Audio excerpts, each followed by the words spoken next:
Boa tarde e bem-vindos até às 9 da noite. Estamos em visão de jogo com a habitual análise da semana futebolística com Jorge Maia, o diretor do jornal O Jogo, e também com o comentador da TSF, Luís Freitas Lobo. Teremos em destaque na segunda hora o Futebol Clube do Porto com o Vítor Bruno, ansioso por apresentar-se de calções, e o provável regresso ao Dragão de Fábio Vieira. Campeão Sporting e Benfica tentam resistir neste mercado longo a garantia de nomes principais dos plantéis para a próxima temporada. Na abertura deste Visão de Jogo, a seleção de Portugal, faltam 8 dias para a estreia lusa no Campeonato da Europa 2024. Acontece até amanhã a uma semana e um Campeonato da Europa começa já na próxima sexta-feira. Portugal tem amanhã o último jogo de preparação antes de partir para a Alemanha, jogo em Aveiro, frente à República da Irlanda. Para trás, Finlândia com uma vitória por 4-2 e uma derrota com a Croácia por 2-1. Jorge Maia, boa tarde, bem-vindo.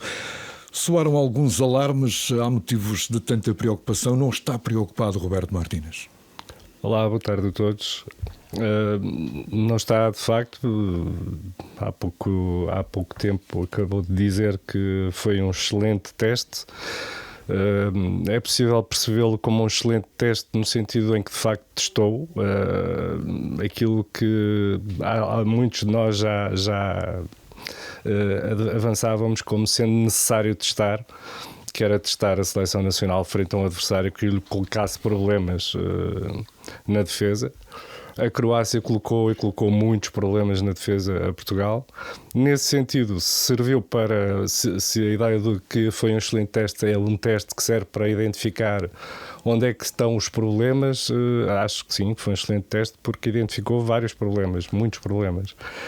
Um bom teste também às vezes significa um teste que corre bem e que afinal as coisas estão todas a funcionar, o que não me parece que tenha sido tanto o caso.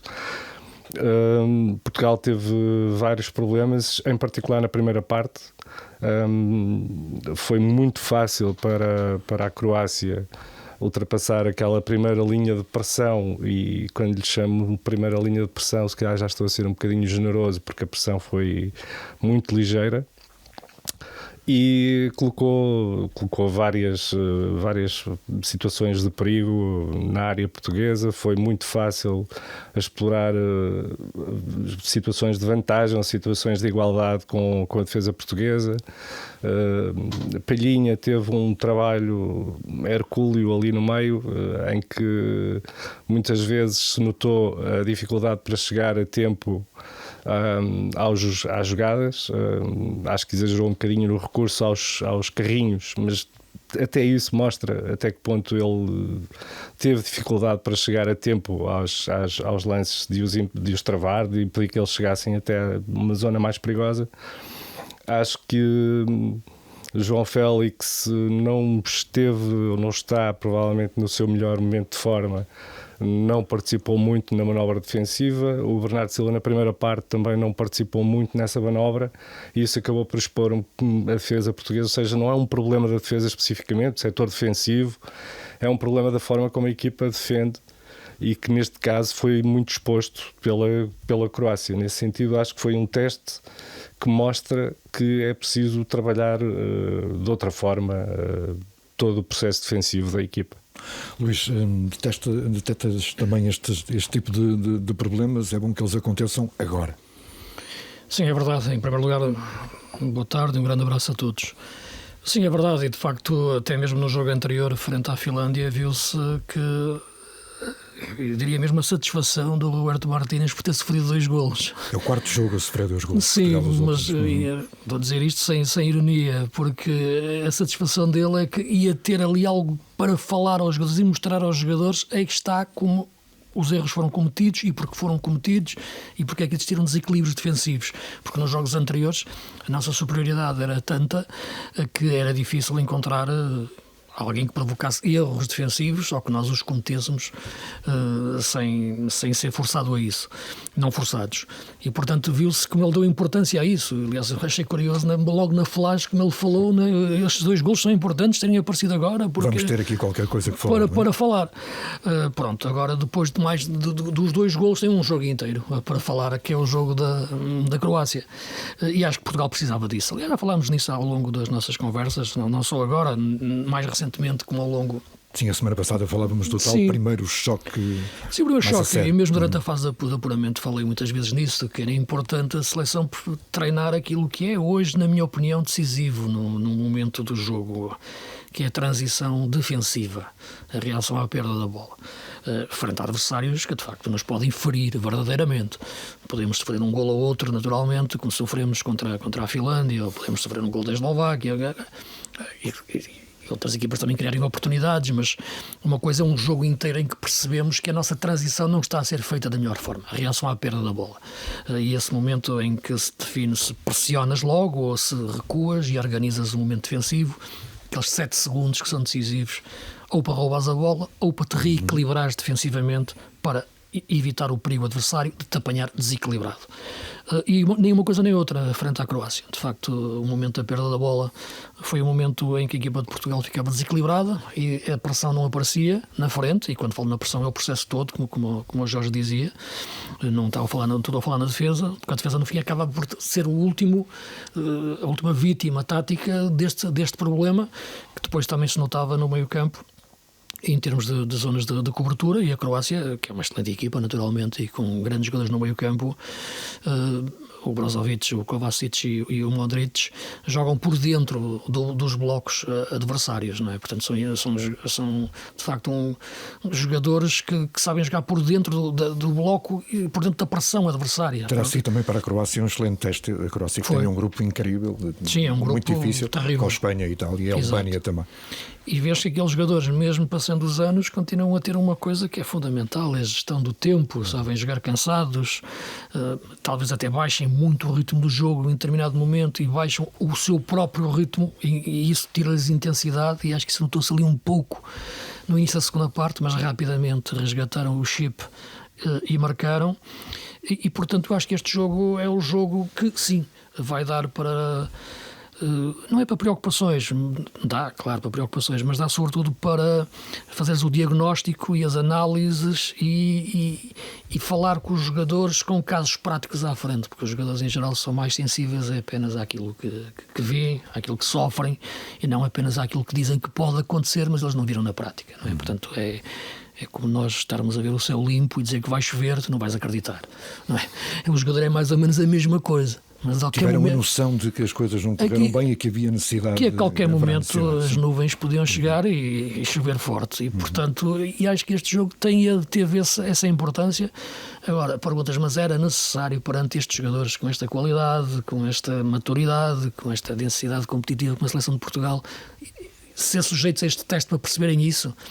A verdade é que sim, porque por mais que eles tenham envolvidos todas as semanas em grandes competições internacionais, em grandes campeonatos, as competições europeias, a seleção é um habitat, eu não vou dizer como era no outro tempo em que eles iam passar férias, mas é um tempo de descompressão competitiva. O Bernardo não tem na seleção, estou lá no Moran Silva, como posso falar noutro jogador, como o Bruno Fernandes ou o Palhinha, o que têm a jogar em Inglaterra, nos clubes ingleses, não têm essa pressão competitiva, muito menos com adversários como tivemos. E, portanto, nesse sentido, vir à seleção, há uma descompressão competitiva. Com a intensidade que tem de jogar 3 em 3 dias, estes jogos na seleção dá para até descansar, um descanso ativo. Agora, estes jogos já é diferente. Já mostrou que são jogos que estão no mesmo nível competitivo que eles encontram nos seus campeonatos. E por isso esse chip, seleção, como se estivessem no clube, era importante, e acho que este jogo ainda bem que apareceu. Agora vamos jogar com a Irlanda, acredito que vamos ganhar o jogo, porque é diferente a forma da Irlanda, naturalmente, ou da Finlândia, mas se aqui no meio nesta Croácia, se em vez da Croácia tivesse aparecido, sei lá, uma Macedónia da vida qualquer e ganhássemos fácil, iríamos continuar no mesmo discurso. Portanto, eu acho que o Roberto Martínez também no fim falou da importância desta derrota como um jogo muito importante e muito rico para ser analisado. Sim, também este fim de semana, por exemplo, 2 seleções, a França e também a Inglaterra, tiveram. Aliás, tive ontem a comentar também o França-Canadá, e embora a França tenha feito ali muitas alterações, mas também sentiu-se ali problemas defensivos. A França está com problemas no meio campo, tem lesionado o Tchouaméni, que é o seu principal médio, tem o Rabiot também lesionado com fadiga muscular, ele tenta recuperar o Kanté com 33 anos, mas já não é a mesma coisa. Jogou o Camavinga, que joga bem, mas não enche o meio campo, e portanto a equipa está ali com problemas no meio campo. E aquele jogo de ontem com o Canadá, mesmo com um adversário acessível, revelou esses problemas. Mas enfim, dir-me-ás tu, com os problemas dos franceses, podemos nós bem, não é? Claro que sim. Mas viste isso também com a Inglaterra, que perdeu com a Islândia. Exato. E portanto estás a falar naquilo que eu acho que são os grandes candidatos: a Inglaterra, a França, a Alemanha, até porque joga em casa, e Portugal. Quanto ao 11, Roberto Martínez diz que ainda não tem qualquer ideia definida. Vai ter um problema na véspera do primeiro jogo, dia 17, portanto, aí vai ter muitos problemas, porque aparece a primeira grande dúvida, ou as grandes dúvidas, sendo que em relação a estes dois jogos, Rubem Dias, Nuno Mendes, João Palhinha e Vitinha estiveram nos dois jogos, foram titulares frente à Finlândia e também frente à Croácia, sendo que amanhã temos Pepe, Rubem Neves e Cristiano Ronaldo já em condições de avançarem também. É mais ou menos assim. Jorge tem certamente uma ideia daquilo que quererá fazer já Roberto Martínez. O Roberto Martínez tem certamente. Eu acho que nesta fase faz sentido que jogadores que ainda não tiveram minutos com a seleção, no caso o Pepe, o Cristiano Ronaldo, o Rubem Neves, são os que não jogaram e os Patrício que não jogaram. E é natural que tenham amanhã espaço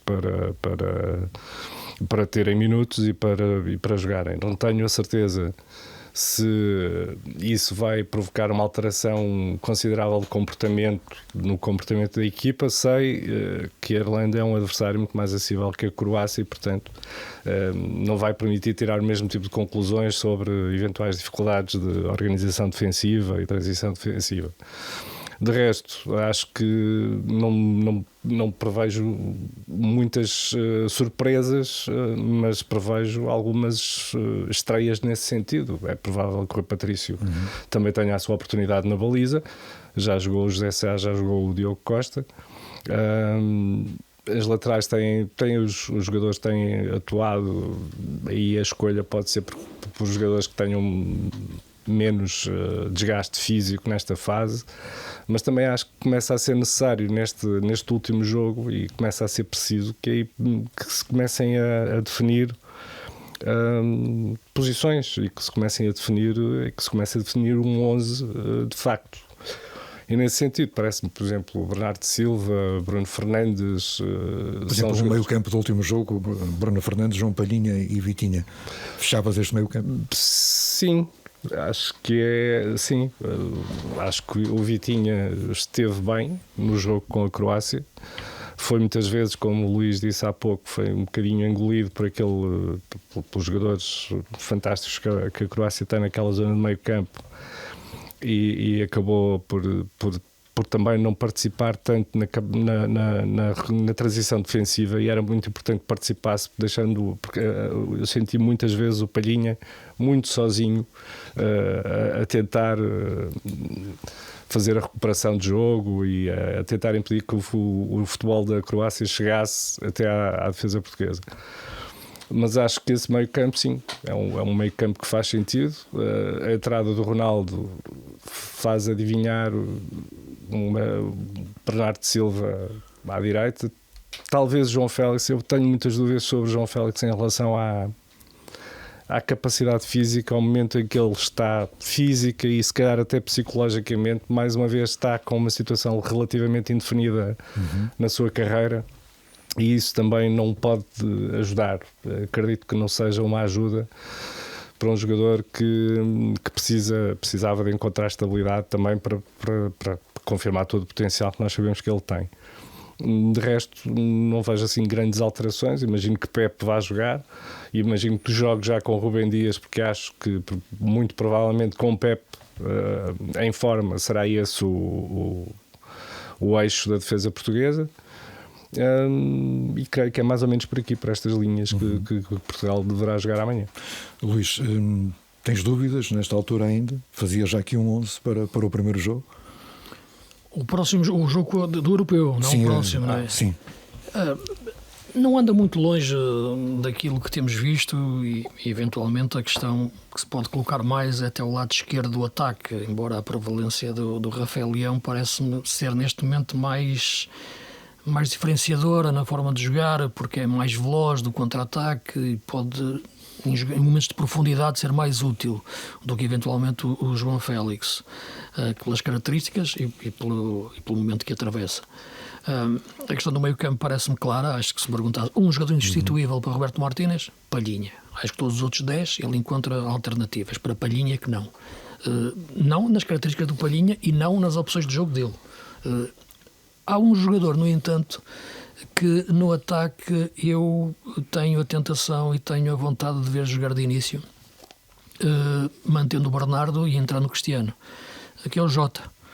Eu acho que o Jota tem tido sempre níveis muito elevados de qualidade e de entrega nos jogos. Tem Aquela entrado... tal intensidade que falavas há pouco. Sim, e quando intensidade eu refiro sempre à velocidade com que tu estás em cima da bola para a recuperar, ou quando tens a bola agrides o espaço e o adversário rapidamente com bola.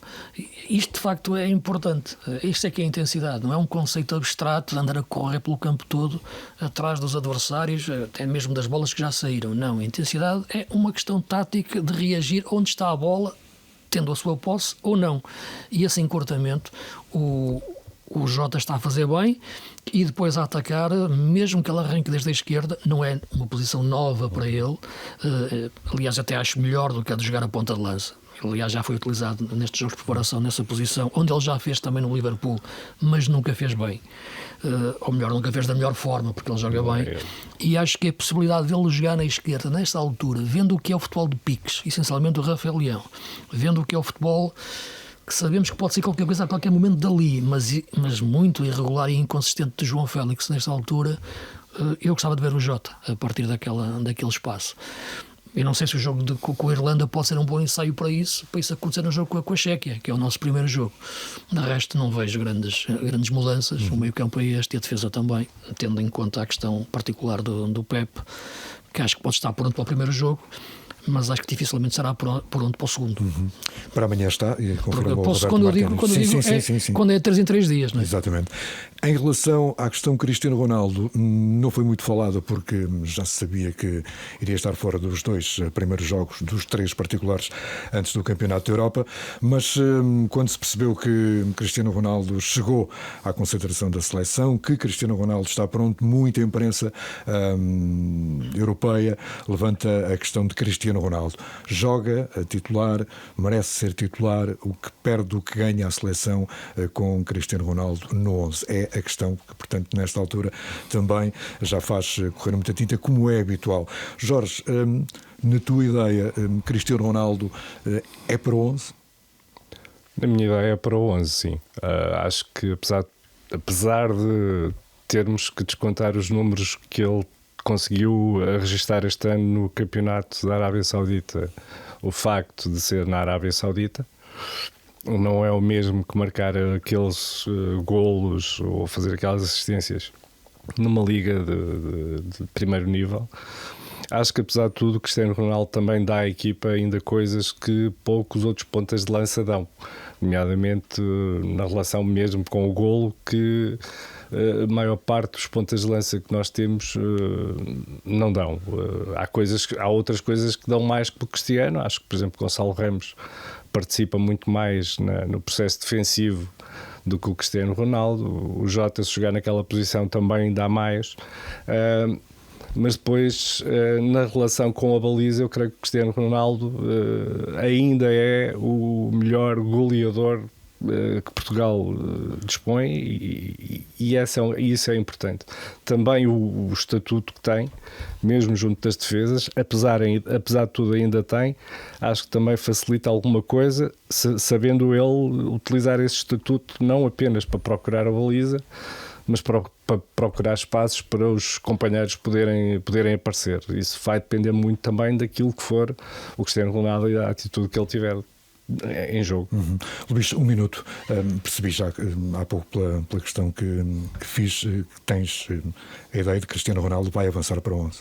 Sim, não tenho dúvidas disso. Agora a questão é perceber exatamente como está a cabeça do Cristiano em relação àquilo que é, o que deve ser, e penso que estará bem, que antes a seleção jogava para o Cristiano, agora o Cristiano tem que jogar para a seleção.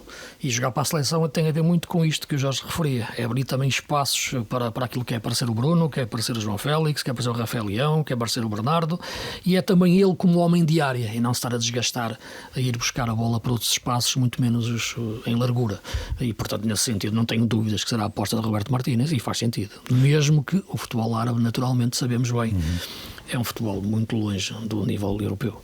Estamos de regresso na TSF para a segunda parte do Visão de Jogo. Primeira parte dedicada à seleção de Portugal. Amanhã a seleção tem em Aveiro o último de 3 jogos particulares nesta fase final de preparação para o Campeonato da Europa. A partir das 19h45, Portugal defronta a República da Irlanda.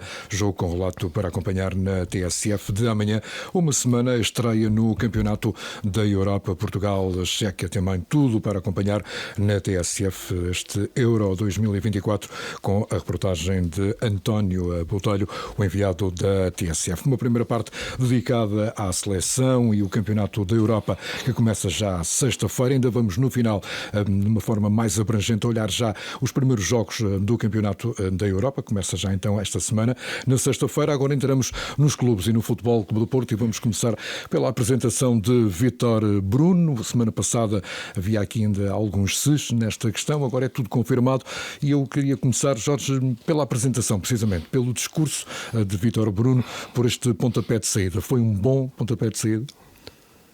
Foi um bom pontapé de saída, eu acho que sim. Acho que houve uma preocupação clara em relação àquilo que era o elefante na sala, como ele referiu. Uma preocupação clara de diminuir o elefante em termos de tamanho, em não alimentar a polémica com o Sérgio Conceição. Aliás, foi uma preocupação partilhada pelo Vítor Bruno e pelo André Vilas-Boas, o que me parece que é uma estratégia avisada, no sentido em que neste momento o Porto não precisa de mais problemas, precisa de paz, e o Vítor precisa de muita paz para poder trabalhar. Houve uma espécie de cessar-fogo unilateral, digamos assim. Não sei se isso vai ter eco junto de Sérgio Conceição, se vai haver também um recuo. Não tenho dúvidas que haja um recuo na intenção de contar toda a verdade, como Sérgio Conceição já prometeu, mas pelo menos no tom em que será contada toda essa verdade. A verdade é que durante a apresentação o Vítor Bruno e o André Vilas-Boas tiveram um cuidado muito particular em não hostilizar e não aumentar, não atirar mais gasolina para essa fogueira, não hostilizar o Sérgio Conceição. Isso era importante para tentar acalmar um ambiente que não foi o mais calmo nesta transição e que também não ajuda ao treinador, no sentido em que há um balneário que também, e há adeptos que mantêm uma ligação natural e emocional, um treinador que esteve 7 anos à frente do clube, e esse conflito poderia provocar mais divisões e podia complicar ainda mais a tarefa muito complicada que o Vítor Bruno tem pela frente. Depois também acho que houve um discurso muito virado para a aposta na formação, por necessidade do clube, que não tem propriamente as condições financeiras para atacar o mercado em busca de jogadores de primeiro nível, provavelmente, com a vontade que tem, por exemplo, o Benfica ou o Sporting. E essa aposta na formação provavelmente também se justifica com isso. De qualquer forma, é interessante ouvir o Vítor Bruno dizer que não vai ter medo de apostar, não vai ficar à espera eternamente do momento claro, certo. Exatamente nessa questão. E aí parece-me ver uma pequena mudança de perspectiva em relação àquilo que foram os últimos anos com Sérgio Conceição. Todos sabemos que os jogadores, se fossem da formação, fossem reforços acabados de chegar ao Porto, tinham todos de passar por um período muito longo de adaptação às ideias do treinador antes de serem lançados na equipa. Vítor Bruno também não quer propriamente fazer as coisas à toa, não quer queimar etapas desnecessariamente, mas promete pelo menos ter uma atitude em que, se perceber talento, se perceber qualidade, vai avançar com essa aposta. E isso parece-me importante na situação em que o Porto se encontra. Essa aposta na qualidade que existe dentro, que existe na formação, que podemos ver no Europeu de Sub-17, com o Rodrigo Bora, com outros jogadores. É importante que essa aposta seja feita. Os jogadores não crescem sem lhes terem colocados desafios. E, portanto, acho que isso é importante. De resto, eu sou bem Sérgio Conceição com aposta em jogadores também jovens, no caso o Fábio Vieira, que se fala agora que pode regressar também, por exemplo, a Vitinha também. Foi aí, acertou em cheio. Sim, é verdade, acertou em cheio com Vitinha, com Fábio Vieira. Há outros jogadores que também foram lançados por ele. Esses são os dois casos mais evidentes. Também é relevante que essa aposta em Vitinha e Fábio Vieira tenha acontecido depois do Porto perder Luís Dias em janeiro de uma forma abrupta, digamos assim. E o Vitinha do Wolverhampton não acionar a opção de compra. E do Wolverhampton devolver, não havia hipótese. Devolver o Vitinha, incrível. Provavelmente contra a vontade da administração, que preferia que tivessem acionado a cláusula. De qualquer forma, foi uma aposta que o Sérgio fez muito na sequência já da venda do Luís Dias, na procura de encontrar uma forma de reequilibrar a equipa com aquilo que tinha à disposição, e o que tinha à disposição afinal tinha bastante qualidade, como se comprovou. Acho que este discurso é um discurso necessário. O Porto vai ter mesmo que olhar para dentro, vai ter que olhar para dentro para a formação, vai ter que olhar para dentro, se calhar, para valores que este ano, por exemplo, não tiveram hipótese de jogar, ou não tiveram tempo a jogar. Alguns até houve um conflito semi-explicado pelo Sérgio Conceição, e havia aí jogadores que eu acredito que têm valor. O Ivan Reim é um jogador que continuo a acreditar que tem muito valor. Não acredito que nos tenhamos todos enganado com o que ele mostrou no passado.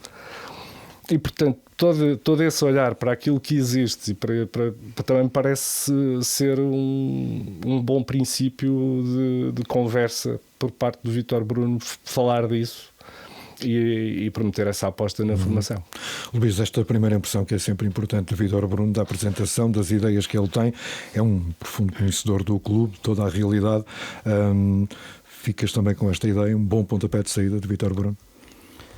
Sim, penso que sim, sobretudo face à situação complicada em relação ao processo que não me parece ter sido bem conduzido da sua contratação e da saída do Sérgio, da forma como foi feitas as reuniões e aquilo que terá sido falado, embora possa estar aqui a especular naturalmente, mas como já te disse e tinha dito a semana passada, não consigo colocar duas palavras como traição e Vítor Bruno na mesma frase. Sim, André Vilas Boas depois disse mesmo que foi um processo sem truques. Sim, e portanto ele poderá explicar isso melhor se quiserem falar, mas eu acho que a questão mais importante é o Vítor Bruno ser treinador do Porto neste momento. Exato. A partir daí a questão dele com o Sérgio, com o André Vilas Boas, presidente do Porto, e entre todos os intervenientes neste processo, são questões entre eles, são questões que eu diria pessoais. Sim, fica muito evidente também na apresentação que é isso muito que quer também Vítor Bruno começar a trabalhar. Sim, portanto são questões que eu acho que, enfim, não vale a pena agora mostrar quem é que falou antes ou quem falou depois. Eu acho que para o Porto ninguém fica a ganhar com isso, na minha leitura, a voltar a tocar nesse assunto. O próprio Sérgio Conceição tem neste momento um capital de admiração e de respeito dentro do mundo portista que é intocável. Ninguém vai colocar isso em causa de nenhuma forma. A qualidade de Vítor Bruno como treinador, como promessa de treinador, pelo que eu conheço dele, é enorme. Acho que pode ser uma aposta muito interessante. Ninguém vai pôr isso em causa, e acredito que o próprio Sérgio não põe isso em causa de forma alguma do ponto de vista profissional. O André Vilas Boas é a aposta que ele teve, em função de depois também ter visto naturalmente outros nomes possíveis do mercado. Portanto, a partir daí os problemas que podem existir são pessoais, e acho que um clube como o Porto não pode estar agora sujeito a este tipo de conversa, este tipo de debate público entre estas personagens, todas elas treinador do Porto, ex-treinador do Porto, presidente. Pelo que, sim, acabou por ser um bom arranque a esse nível, mas agora isto vai depender muito de uma coisa muito simples, é o plantel que o Porto vai ter. Portanto, não há outra hipótese de fugir à questão. Neste momento sabemos que o Porto está com dificuldades do ponto de vista daquilo que é a possibilidade de fazer um investimento forte.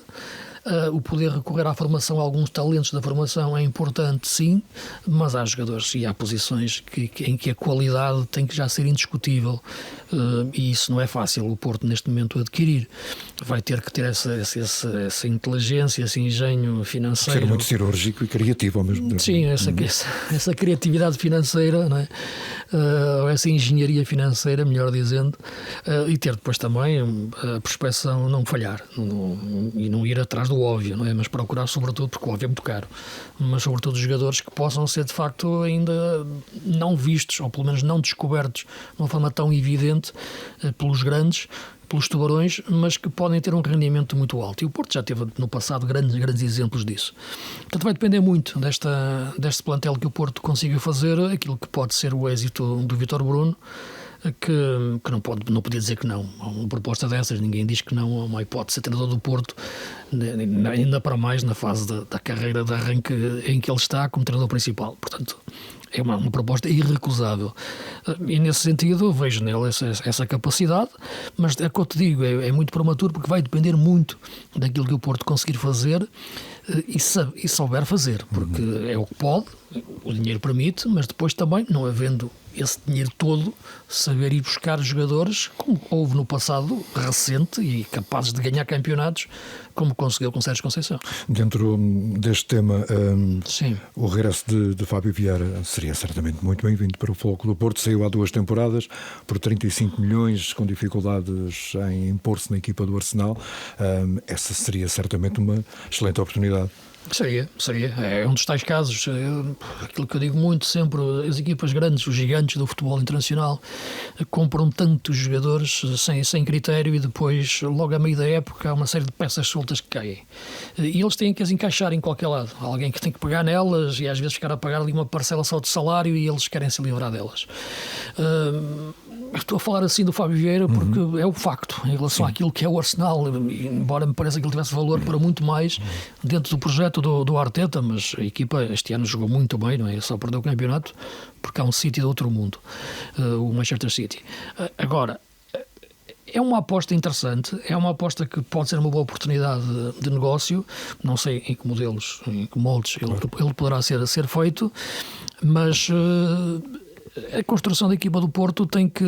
Eu não sou muito adepto da questão dos regressos por princípio. Em geral, dificilmente um jogador volta a ser a mesma coisa, porque a motivação que o levou a sair depois, quando regressa, não é que seja um passo atrás, mas é algo que ficou ali incompleto quando saiu e voltas ao mesmo sítio e vais ter que provar outra vez a ti próprio, não é?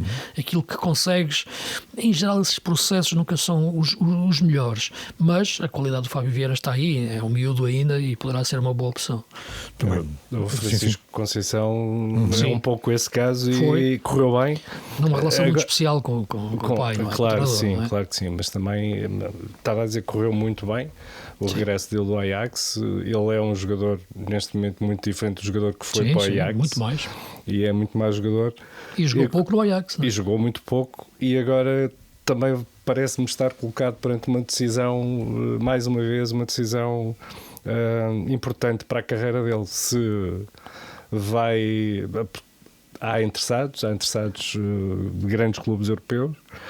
Se ele vai dar esse passo outra vez, não sei se o vai dar outra vez cedo demais, antes de se afirmar completamente, ou se já está pronto definitivamente para dar esse passo. Futbolisticamente e desportivamente podemos debater a questão, mas é impossível, lá está, ignorar o elefante na sala, neste caso, ou o elefante ou a formiga, como querem dizer, porque naturalmente que estás a falar ali de alguém que tem uma relação familiar com o Sérgio Conceição, que sai em colisão com o Vítor Bruno, enfim, e alguém como o Francisco, que tem uma relação com o pai, de facto, naturalmente, como um filho deve ter com o pai, não é? E não ponho em causa de nenhuma forma o profissionalismo do Francisco Conceição, que entrar em cada jogo vai entrar para dar tudo, mas naturalmente que não é uma situação confortável para o Vítor Bruno. Sim. Não é uma situação confortável, só o Vítor Bruno poderá falar melhor sobre isso, naturalmente. mas não é uma situação confortável. Força. Abordava o tema só no sentido em que temos visto também muitos talentos precoces saírem de Portugal e depois não terem a capacidade para agarrarem essas oportunidades e essa capacidade para esperar às vezes é importante, porque sair demasiado cedo é um problema. Temos vários jogadores do Campeonato Português nessa situação, se calhar vamos falar disso mais adiante. João Neves. Não, mas de acordo. Eu acho que o melhor para o Chico seria ficar mais um ano no Porto, pelo menos, certo, e maturar ainda mais a sua qualidade. Eu coloco esta questão porque existe. Era nesse sentido que estava a falar, no sentido de já está a ser desafiado outra vez. Sim, há esta realidade satélite que não se pode ignorar. Agora, desportivamente, acho que seria melhor ficar no Porto. Em termos económicos, o Porto ganharia. Isso sim. O Porto seria um bom negócio? Porque é tal cláusula que vai até 15 de julho, dos 35 milhões, depois sobe o preço. Seria um bom encaixe para o Futebol Clube do Porto, seria bem vendido. Estamos a falar da relação... A subida do preço. Sim. Mais à frente. Mais à frente, sim. Até porque esperando que o Chico entre basta entrar em 1 ou 2 jogos do Europeu... E espalhe brasas. Exatamente. E espalhe brasas, como ele já espalhou aqui no último jogo. No penúltimo jogo da seleção, e isso despertar esse interesse que possa levar a esses 60 milhões. Não é? Eu creio que a cláusula é de 45. 30 até 35, exatamente. E depois 45. Portanto, agora até 15 de julho. E depois passa para 45. Para 45, então, okay. Então, agora, e mesmo assim é preciso descontar aquele valor que lhe pertence. 60 de facto, não estava a confundir. Por isso... É um negócio, será sempre, o Porto precisa de dinheiro. Mas é um bom negócio para o Porto, para este Porto neste momento. Acho que é um bom negócio considerando aquilo que disseste há pouco, da relação com o pai. Nesse sentido pode ser um bom negócio. Fechar aqui um assunto. Fechar um assunto e ter menos um problema e apesar de tudo ir buscar algum dinheiro a este problema, digamos assim. Agora é desolador ver sair esse jogador, não é? A qualidade que o Chico tem, a forma como abre latas, ganha jogos, a forma como vibra com o jogo. De facto, perder um jogador deste é sempre desolador para qualquer equipa, não é? E, portanto, mas a questão está por aqui, não é? Um dossiê complexo, foi desta forma que falou Vítor Bruno em relação a Pep, em relação a Francisco Conceição. Diz ele que tem muita admiração pelo jogador, gosta muito do jogador, mas é um jogador, mais um jogador como todos no plantel. Em relação a Pep, houve este cuidado de catalogar esta dúvida em relação àquilo que vai acontecer como um dossiê complexo. Algum cuidado em tratar deste assunto. Qual é a vossa ideia em relação àquilo que pode acontecer a Pep na próxima temporada? Pep, acho que não é um problema tão diferente do Francisco Conceição como possa parecer. O Pep também é um jogador que tem uma ligação muito especial a Sérgio Conceição, tinha uma ligação muito especial a Pinto da Costa e isso também pode pesar na decisão que ele vai tomar. Depois há aquilo que o Vítor Bruno disse, revelou que o Pep tinha dito que ia aproveitar o europeu para ouvir o seu próprio corpo e para tomar uma decisão sobre aquilo que pode ser ou não pode ser ainda a sua carreira.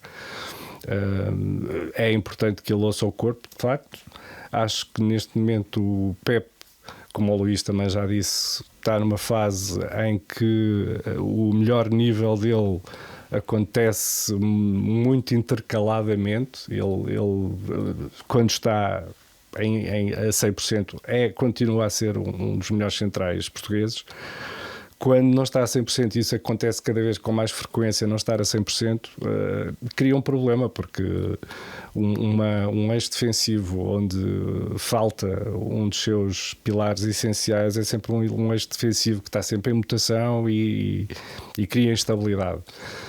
Na sequência disso, pode o Pep também encontrar, nesta fase final da sua carreira, e tem-se falado disso, a oportunidade de ir ganhar ainda mais dinheiro para a Arábia Saudita, que também é muito relevante para os jogadores em final de carreira. Pode também ser um cenário. O cenário no Futebol Clube do Porto parece-me, quando o Vítor Bruno diz que é muito complexo, parece-me que aquilo que é a ideia do Futebol Clube do Porto é que o Pep pode continuar no clube, mas não jogar, mas não como jogador, na estrutura. Não tenho a certeza que o Pep esteja ainda com vontade de definitivamente pendurar as chuteiras e de pertencer a uma estrutura em relação à qual eu tenho dúvidas que ele tenha o mesmo tipo de ligação sentimental que tinha com a estrutura anterior de Pinto da Costa, de Sérgio Conceição. Portanto, tenho algumas dúvidas também acho que é um dossiê complexo. Para isso também poderá ajudar muito aquilo que vai acontecer nos próximos dias em relação a Pepe e a tal resposta que o corpo vai dar no europeu, pode aqui também influenciar qualquer decisão por parte do Pepe. Pois, mas eu acho que a questão importante é a decisão do Vítor Bruno. O Vítor Bruno tem que perceber se o jogador lhe dá essas garantias. Tem trabalhado com ele estes anos todos e sabe o que é o Pepe do ponto de vista daquilo que também é o que diz o corpo do Pepe à equipa técnica semana após semana, nos treinos e depois no transfer para os jogos. E penso que o Vítor Bruno já terá esse diagnóstico. Acho que não precisa do europeu para ter essa certeza, embora em geral um jogador tenta resistir ao tempo, mas é o único inimigo que nós nunca derrotamos, é o tempo. Em geral o treinador é o primeiro a perceber que o tempo chegou, o jogador é o último a admitir que esse tempo chegou. É sempre assim, isso aconteceu desde o tempo de Di Stéfano até o tempo de Eusébio, portanto o Pepe não será a exceção. Quererá continuar também de calções, tal como o Vítor Bruno. Quererá continuar, mas não parece que neste momento, para a tal dimensão Porto, que tem que ter um central para jogar 3 em 3 dias, que seja possível ter o Pepe nesse momento. Curiosos, eu perguntei para os dois para perceber de que forma o Porto vai conseguir lidar com esta questão do mercado, Jorge. Com o mercado em geral, sim. Curioso, certamente. Há os desafios todos que nós conhecemos, em termos financeiros. Há a necessidade da tal criatividade que falávamos há pouco. Há também que perceber, porque nem tudo se faz de reforços, também se faz de vendas. Quais são as vendas que o Porto pode e vai fazer? A esse nível, a exibição que bem sei que era um amigável, mas a exibição que o Diogo Costa conseguiu assinar frente à Croácia é capaz de já ter levantado alguns olhares, alguns sobrolhos em relação a ele. Sendo que o guarda-redes é sempre uma posição mais complicada, a maior parte das grandes equipas têm grandes guarda-redes e o investimento muito alto no guarda-redes exige uma titularidade que só exige equipas que tenham capacidade de investimento muito alta. Mais 3 jogadores na Copa América. Evanilson já se estreou pela seleção do Brasil, no particular também. O Evanilson é provavelmente o jogador depois do Diogo Costa com o melhor mercado, o maior mercado, por causa da posição que ocupa. Imagino que PP também esteja nessa faixa de jogadores transferíveis, no sentido de ser relativamente fácil encontrar mercado para ele. Tudo vai depender da capacidade de negociação do Porto e depois, percebendo depois disso, como é que é possível montar um plantel depois de saber exatamente quais são as peças com que se conta e as peças com que não se pode contar. Curioso também, Luís, para perceber que Porto será este tal Porto de uma nova era agora com o Vítor Bruno. Sim, é isso que te colocava, era essa questão que independentemente do discurso do Vítor Bruno na apresentação, independentemente daquilo que eu acho que o Vítor Bruno pode ser como treinador principal, é perceber que plantel é que vai ter. Portanto, os jogadores fazem um treinador, muitas vezes, em várias circunstâncias e em vários contextos. E muitas vezes os treinadores também fazem um jogador. Agora, dificilmente conseguem ter a influência que tem depois um grupo enorme para a influência e o destaque de um treinador. Uma boa jogada e o treinador parece um iluminado. Um mau passe e o treinador parece que não consegue colocar a equipa nos sítios certos. O Porto precisa de jogadores que iluminem o treinador nesta altura e há poucos que tenham essa capacidade. Um deles já falamos, que está metido de facto num problema, enfim, satélite, que é o Francisco Conceição. O Pepe não me parece neste momento que seja jogador para o Porto a iniciar, com todo o respeito que tenho pelo Pepe e por tudo aquilo que ele representa em termos de passado e ainda possa dar à seleção nesta fase final do Campeonato da Europa, pensar num Porto a iniciar uma época com um central que vai fazer 42 anos e que dificilmente jogará 3 em 3 dias, aliás, já vimos o que diz o corpo dele e o Vítor Bruno já viu, não me parece que seja uma opção. Avançamos para o Sporting e com essa intenção de Varandas, o presidente do Sporting, em resistir ao máximo ao mercado. Nomes como Gonçalo Inácio, como Yulman, como Pote, como Gyökeres, há essa vontade de conseguir manter pelo menos estes 4 nomes, sendo que, e já vamos também olhar para isso, porque está muito bem representado no 11 do ano da Liga de Clubes. O Sporting já tem 5 em 8 jogadores que já foram revelados, hoje o último, o Pedro Gonçalves. Mas Jorge, além de tudo, no caso do Sporting aqui, é resistir a esse mercado. Eu acho que também é uma boa forma de abordar o mercado, dizendo logo ao mercado que vamos resistir. Portanto, é uma boa forma de quem no mercado estiver interessado nos jogadores de Sporting ter logo a ideia de que para levarem os jogadores dali vão ter mesmo que quebrar essa resistência, portanto vão ser vendidos caros. O Sporting, quando o Presidente diz que vai resistir até ao limite, não está a dizer que não vai vender, está a dizer que vai vender caro. E essa eu acho que essa é uma ter forma, outras condições para negociar, é uma ter forma outra natural. Sim, o Sporting está numa posição relativamente confortável financeiramente, tanto quanto se sabe, e portanto tem a capacidade de dizer que nós temos jogadores, estes jogadores têm cláusulas de rescisão, nós vamos resistir até ao limite, vamos vendê-los, se vendermos, vamos vendê-los caros. Essa também parece ser uma atitude normal de um presidente que está com uma série de jogadores que naturalmente interessam ao mercado. Gyökeres, Ullmann, dos que chegaram este ano. Os outros, o Trincão, com o final da época que fez, também está certamente. O Pote está quase sempre. O Gonçalo Inácio, o Diomande. Há vários jogadores no Sporting que eu acredito que tenham mercado.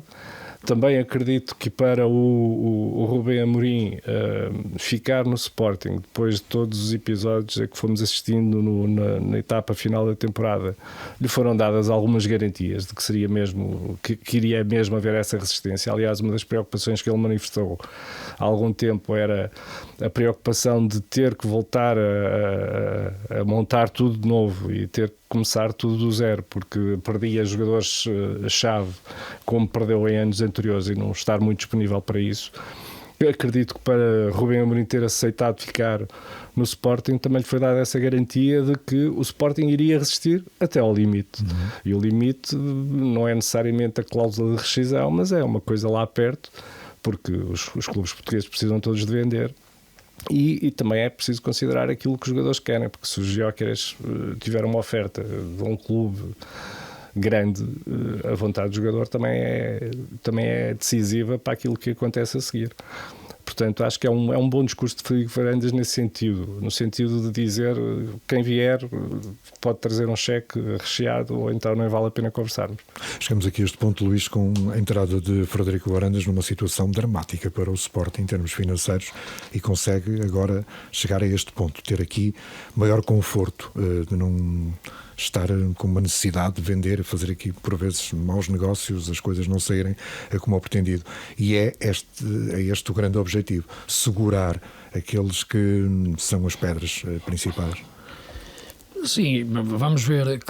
O objetivo será esse, mas naturalmente que, havendo grandes propostas, os clubes portugueses não podem resistir a isso e têm que depois ir buscar outros jogadores capazes de produzir novamente esses milagres financeiros que o Sporting conseguiu, sobretudo esta questão do Gyökeres. Agora, há duas coisas. Há jogadores que saem e obrigam-te rapidamente a ir ao mercado, mas a um mercado gordo, não é? Se sai o Gyökeres, tens que ir de facto a um mercado gordo, tentar arranjar um ponta de lança através daquele nível, isso é muito difícil. Há jogadores que saem e que podem ser boas vendas e não te obriguem a ir ao mercado necessariamente, até porque tens algumas alternativas. Posso dizer, sair o Gonçalo Inácio, acho que obriga a ir ao mercado. Sair o Diomandé, tenho dúvidas que obriga a ir ao mercado, pelo menos de uma forma tão urgente. E outras é ir ao mercado obrigatoriamente, mas não esse mercado tão gordo, o mercado acessível ao Sporting. Depois, e acho que para o caso do Rubén Amorim é importante, porque já foi a questão onde ele se queixou mais nos 4 anos que está no Sporting, é o timing em que são feitas essas saídas. Eu não me esqueço o momento em que saiu o Mateus Nunes no último dia. do mercado. E antes de um clássico com o Porto. Exato. E isso de facto é que ele percebeu. Perdeu o jogador que tinha sido decisivo para ele ganhar o campeonato no último dia sem o poder substituir. Nem no mercado mais São gordo. dois problemas. Nem no mercado gordo, nem no mercado mais magro. E portanto, isso é que não pode acontecer. E acho que isso é uma das exigências que um treinador tem que colocar em relação a uma direção. Não é ou ela não poder vender, porque o treinador treina, a direção dirige e gera o clube, e muitas vezes, perante as vendas, há o edifício financeiro e o edifício desportivo. Eles têm que se cruzar e necessariamente têm que se entender. Agora, chegar a um ponto em que hipoteca o edifício desportivo, que é do treinador, não, esse é do último dia. Portanto, tudo isso tem que ser acautelado, e acho que o Sporting, a esse nível, afinou esse processo de trabalho, e parece-me que terá isso assegurado ou acautelado. Tem um bom departamento de scouting, já não assusta, como de antes, quando vinha um jogador para o Sporting, do seu departamento de scouting assustava um pouco, não é? Os tempos dos Bolazis, da Gezés, e agora tem vindo grandes jogadores. O Yulman e o Joker são os grandes exemplos. Aquilo que referias há bocadinho, O Diomande fazer é outro. este trabalho de uma forma mais fina, digamos assim. Sim, exatamente. Esse é um trabalho, é um bisturi, não é? O Diomande foi outra grande descoberta também no Mafra. Há outros que não deram tão certo, com o Fresneda, com o próprio Bellerin, que parecia ter sido uma boa hipótese ali de negócio e não foi. Portanto, isto também não é uma ciência exata, naturalmente. Mas também não é uma ciência oculta, não é? Claro. Portanto, não é? Agora, nesse sentido, eu acho que o Sporting, a questão é dos timings e perceber se sai um jogador desses, de facto, que exige mesmo ir ao mercado indiscutivelmente, e se financeiramente vai exigir mais, não é? E é mais difícil substituir um jogador como o Jokers, naturalmente. Falava há pouquinho do 11 do ano, que há pouco vai sendo revelado aos poucos pela Liga. O Sporting tem já 5 jogadores em 8, que já foram divulgados. O Diomande, o Coates, o Gonçalo Inácio, também Yulman e Pedro Gonçalves. Neste 11 está também Ricardo Velho e Costinha, e ainda João Neves também. Tudo certo aqui, Luís? Estás uma apanhada de surpresa, eu não sabia. Não? O Ricardo Velho foi escolhido para o meu guarda-redes. Guarda-redes, exatamente. Mas quem é que escolhe isso? São treinadores e os capitães das equipas. Interessante essa escolha, e acho que é uma escolha justa, sinceramente, para a época que ele fez no Farense. Eu sei que era óbvio, era ser o Diogo Costa, Sim. mas o Ricardo de facto fez uma grande exibição, grandes exibições, e nada melhor do que ser reconhecido por aqueles que estão ao seu lado, os jogadores e treinadores. E temos o Costinha também. Sim, lateral. a questão do lateral direito também é uma questão mais em aberto, não é? Porque, sim, difícil, já aqui há pouco tempo fazíamos o nosso exercício dos laterais, de fazer o nosso 11. No Porto, o João Mário teve ali altos e baixos, no Sporting joga num sistema adaptado com um extremo lateral, como o Eugénio Catamo. O Benfica foi o que foi este ano, em que meteu o Alston a lateral, inclusive porque o Bá teve quase sempre lesionado. O Braga teve um bom lateral, o Vítor Gomes, acho até que teve, enquanto jogou, esteve bem, mas o Costinha é uma aposta interessante, e sobretudo até para um nível superior. Ele vai para o Olympiacos, não é?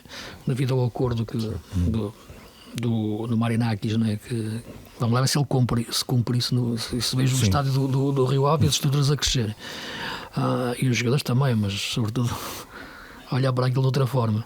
Mas leva o Costinha, já leva um dos melhores jogadores da equipa, não é? Com Diomande, Coates e Gonçalo Inácio, é esta a defesa. No meio campo temos já o João Neves, o Yulman e o Pedro Gonçalves. O Sporting aqui em destaque. Sim, Jorge, são opções. normal, não é? Natural. Sim, eu votava no Varela para o meio campo, não é? Mas isso é uma opção. Sim, mas é uma equipa natural. O Sporting, de facto, foi a equipa que dominou o campeonato do princípio ao fim.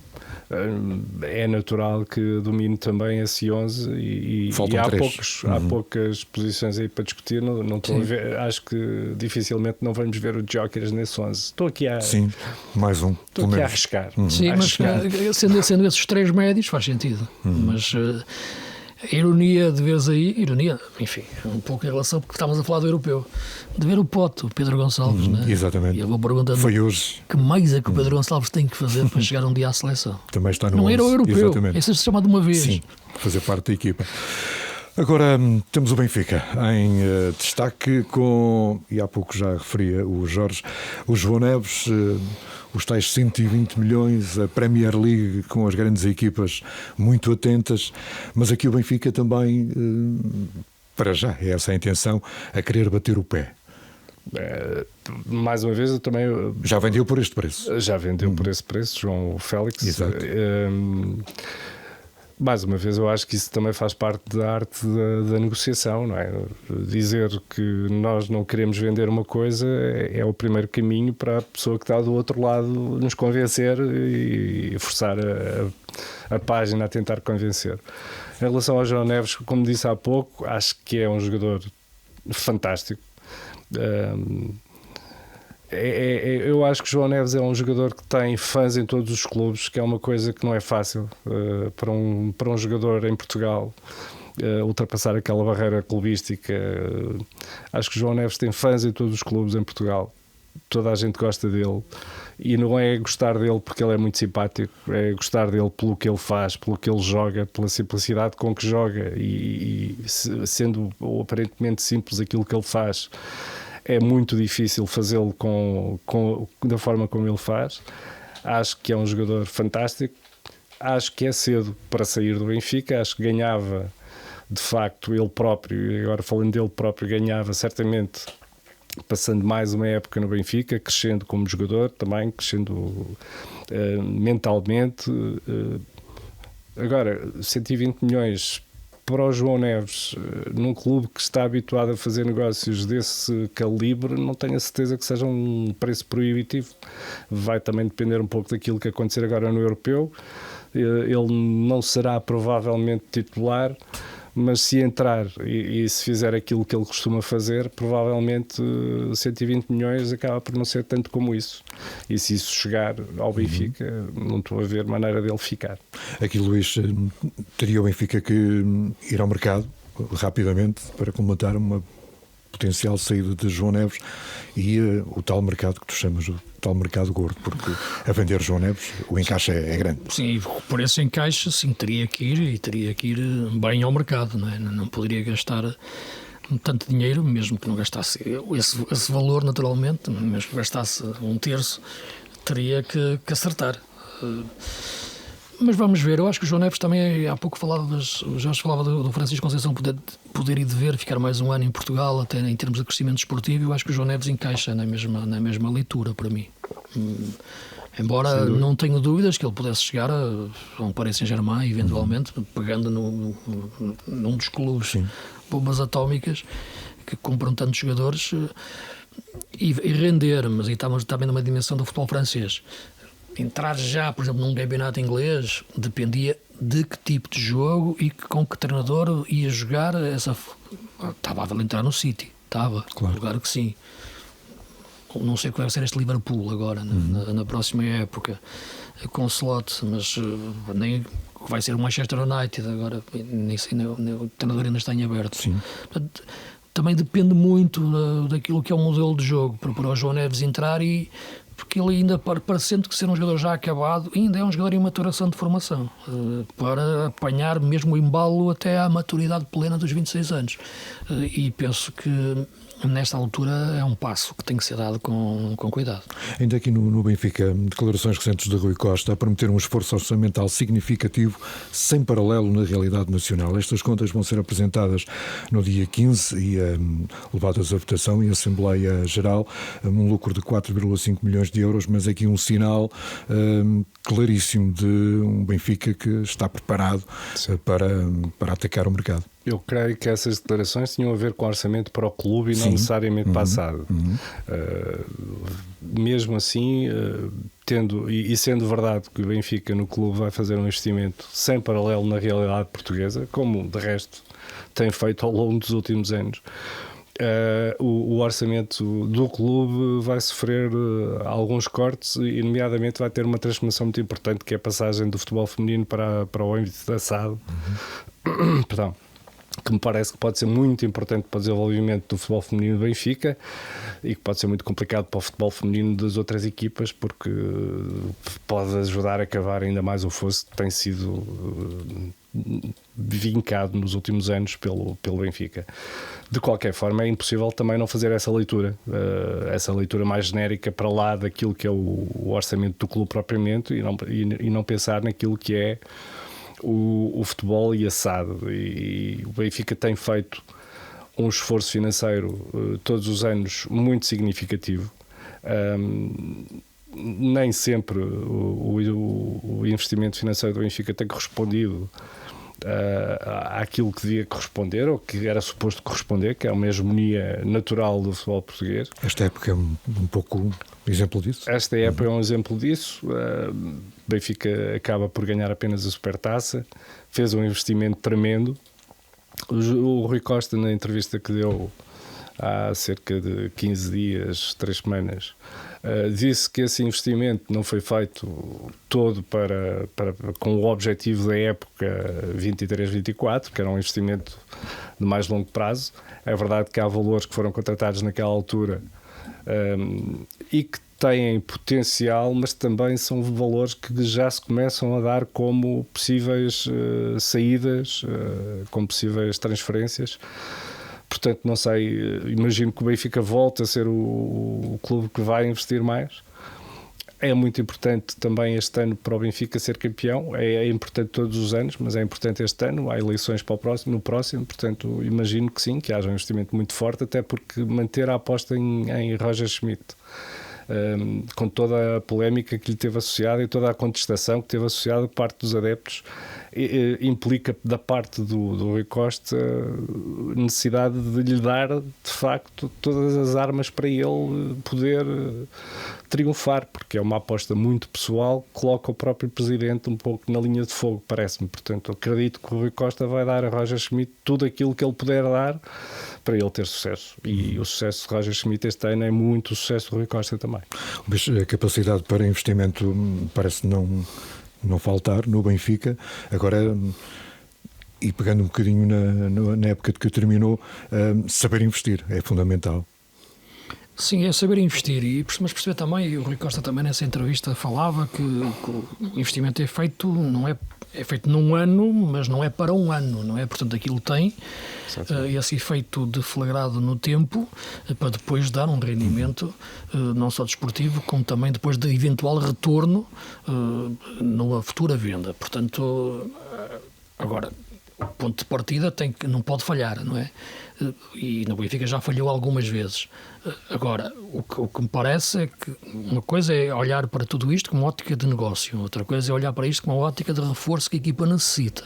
E aí sim entra novamente aquela questão que se falava para o Vítor Bruno em relação ao Pepe, eventualmente a outros jogadores do Porto, do Benfica, e aqui havendo mais abundância de dinheiro a gastar, de recursos, perceber o que o Roger Schmidt quer verdadeiramente da equipa, porque é a questão que fica da época passada. A determinado momento eu não percebia, já não era o Benfica estar a jogar bem ou estar a jogar menos bem ou mal ou pior, era não perceber exatamente o que é que Roger Schmidt queria que a equipa jogasse, não é?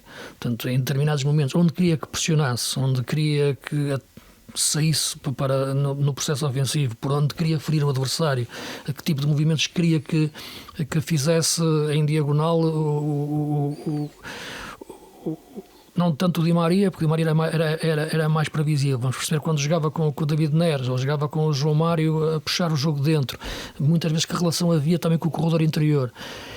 E eu acho que isso teve muito a ver com a indefinição que ele teve com os jogadores. E isso, que se arrastou durante muito tempo. Que se arrastou até quase ao final da época. Só quase no final da época, que ele encontra ali numa zona mais pacífica do Coxo e já mais com o Rafa também a tirar o pé do travão, é que... Encontrar ali maior estabilidade, sim, os resultados não corresponderam. Mas já não era o momento de potenciar a equipa ao mais alto nível. E esta época isso não pode falhar desde o início. Não pode haver dúvidas desde o início. Nem pode aparecerem de repente a meio da época, como aconteceu na primeira época, em que foi campeão depois de ter um avanço enorme por poucos pontos. Portanto, essa questão é essencial. Pelo que os nomes que me podes falar que podem sair ou podem entrar têm que acontecer dentro de uma ideia de jogo. Sempre. Que eu acho que dentro daquilo que eu quero identificar em Roger Schmidt, eu sinceramente ainda não identifiquei verdadeiramente. Era a ideia de querer pressionar alto, mas pressionar alto por si próprio não é uma vantagem. Já o referi, porque se não recuperas a bola logo, ficas exposto atrás. E, portanto, nesse sentido, o Benfica, quando deixou de ter Austin como médio, deixou de poder pressionar alto de forma eficaz. E, portanto, tudo isso tem que ser enquadrado verdadeiramente para ser feito um plantel, ser feito um esforço financeiro, porque sentes que é um esforço que vai fazer sentido para ter um rendimento alto, porque vai ao encontro das ideias do treinador, que quer jogar daquela forma, e daquela forma tu pensas que podes ganhar, pensas tu, treinador, e pensa também a estrutura do futebol, fazia sentido, que foi coisa que a época passada não aconteceu. Temos praticamente 2 minutos e vamos de uma forma genérica abrimos com o Euro, mais em concreto com Portugal, e vamos olhar para a primeira jornada já do Euro. Começa esta sexta-feira com o Alemanha-Escócia, no sábado temos um Espanha-Croácia e um Itália-Albânia, depois na segunda jornada neste grupo um interessante Espanha-Itália, no domingo um Sérvia-Inglaterra e na segunda Áustria-França. Aqui desde já um Espanha-Croácia, mercê destaque, Jorge. Sim, desses jogos que mencionaste parece-me ser o mais interessante, até por aquilo que a Croácia mostrou contra Portugal. A Espanha é sempre uma equipa interessante, embora não esteja neste momento no nível em que já vimos a Espanha jogar durante muitos anos. Acho que esse é o jogo mais interessante desses que mencionaste. Também tinha muita curiosidade para ver como é que a Alemanha vai entrar no europeu, sendo a equipa anfitriã e sendo naturalmente um candidato. Também tenho alguma curiosidade para ver como é que a Alemanha vai entrar no europeu, embora provavelmente com uma vitória, mas perceber como é que vai jogar. Luís, expectativa para esta primeira jornada deste arranque europeu? Sim, sobretudo esse grupo que cruza Espanha, Croácia e Itália, não é? Mesmo que sejam apurados praticamente quase todos os melhores terceiros, são 8 seleções que caem na primeira fase, há o risco disso acontecer, porque aqui pode haver a probabilidade de empates, não é? E apetece ver esses jogos. Mas deixa-me dizer que a seleção que tenho a expectativa desses jogos que disseste agora de abertura, ou pelo menos das primeiras jornadas, é ver também a Inglaterra. Que Inglaterra é que vamos ter finalmente, não é? Porque a Inglaterra... Com o adversário sempre também a ter em conta a Sérvia neste caso. Sim, exatamente, por ser um adversário também forte, não é? Já que como a Sérvia. Porque a Inglaterra tem uma grande seleção, tem grandes jogadores, o Southgate tem feito um crescimento em termos na forma de jogar, mas a relação dos ingleses com as fases finais continua a ser um drama em determinados momentos e por isso já teve grandes gerações. Esta é enorme, é de grande qualidade, mas mais uma vez, enfim, desde 66 que nunca ganharam nada, mesmo com aquela bola que não sei, não há VAR nenhum que tenha dito que entrou.